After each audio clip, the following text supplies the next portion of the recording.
நேற்றைய தினம் வலைதளத்தில்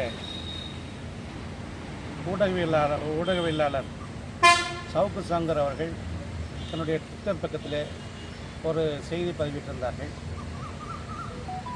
அந்த செய்தி என்னவென்றால், ஒரு உயர் அதிகாரி கூடுதல் ஏடிஜிபி அவருடைய படத்தை பதிவிட்டு அந்த பதிவில் பெண் பித்தர் கூடுதல் ஏடிஜிபி அவர்களை மாற்றவில்லையா, தேவேந்திர குல வேளாளர் சமூகம் என்பதற்காகவா என்று அவர் பதிவிட்டிருந்தார்கள். ஒரு உயர் பதவியில் இருக்கிற ஒரு அதிகாரியை சாதி மத பேதமின்றி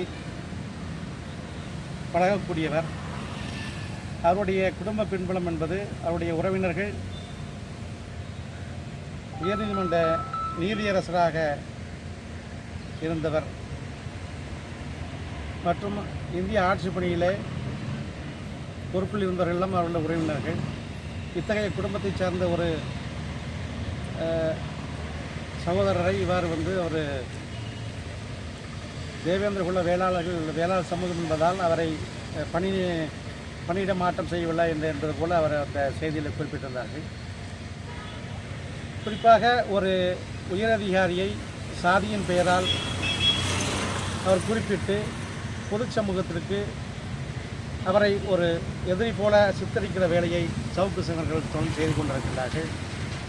தேவேந்திர குல வேளாளர் சமூகம் 7 உட்பிரிவுகளை ஒன்றிணைத்து தேவேந்திர குல வேளாளர் என்ற அரசாணை அந்த கோரிக்கையை வலியுறுத்தி போராடிய பொழுது அதை எள்ளி நகையாடியவர்.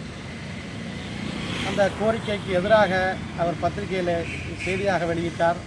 இது போன்ற தேவேந்திர குல வேளாளர் சமூகத்திற்கு எதிராக தொடர்ச்சியாக இது போன்ற செய்திகளை அவர் வெளியிட்டு வருகிறார்.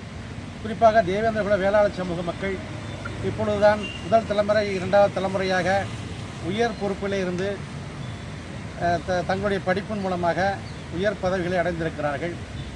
அதை போன்ற உயர் பொறுப்பில் இருப்பவர்களுக்கு அரசு துறையிலே முக்கியமான பதவிகள் கொடுப்பது என்பது மிக அரிதான ஒரு விஷயமாக இந்த ஆளுகின்ற அரசுகள் செயல்படுத்தி கொண்டிருக்கின்றன. அதிலும் குறிப்பாக இவர் இந்த பொறுப்பிலே இருந்து மக்கள் பணி ஆற்றுவதை விரும்பாத, இதை போன்ற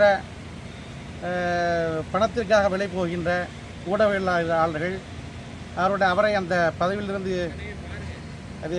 இது பண்ண வேண்டும் என்று இது போன்ற செய்தியை அளித்திருக்கிறார்கள். இதற்கு முன்பாக இந்திய ஆட்சி பணியிலே பணியாற்றிய உமாசங்கர் ஐஏஎஸ் மற்றும் சென்னை மாநகர கமிஷனராக இருந்த முத்துகருப்பன் போன்றவர்கள் எல்லாம் இது போன்ற இடைத்தரகளை வைத்து அவருடைய பதவியை பறிக்க வேண்டிய சூழ்நிலை ஏற்பட்டது. அவை தொடர்ந்து இந்த சமூகத்துக்கு எதிராகவும் பொது சமூக மத்தியிலே தேவேந்திர குல வேளாளர் சமூகத்தை இழிவுபடுத்துகிற வகையிலும் செயல்பட்டு வருகிற ஊடகவியலாளர் சவுக்கு சங்கர் மீது இன்று மாவட்ட கண்காணிப்பாளரிடம் புகார் மணி அளித்து அவர் மீது